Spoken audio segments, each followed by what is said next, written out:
Hi and welcome to part 2 of the series, How to Sculpt Feathers.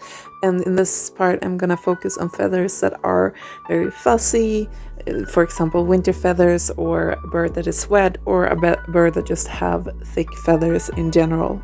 So now that you know what we'll be doing, let's get into the tutorial. You want to be working with fairly wet clay from the beginning to the end. I would say that you want it a couple more degrees moist than you would do than pretty much what you would ever use if you're sculpting something else.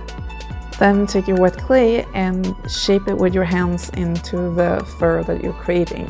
So you want to use your fingers to pinch off the edges of each feathers.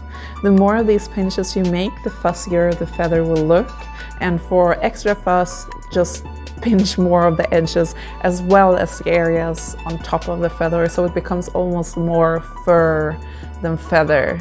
And when you're done with that, you want to move straight onto the needle tool. You don't want to, again, wait or anything. You want to work in wet clay for this technique. It will give a better look for the purpose. Now again, you take out the needlepoint tool and you start drawing lines the same way that you did with the delicate feathers, but this time you let them go in the direction of each of those little pinches. So sometimes it will go right, sometimes it will go left. Another important thing with this type of strokes are that they can be longer and deeper, and you can vary both the depth and the length of the strokes, and the more you do that, the more fuzzy and furry these areas will look. An extra tip for this technique is to go over the area at least twice, because the areas are moving in so many directions and have so many small crevices. It's like really easy to leave a bold spot, so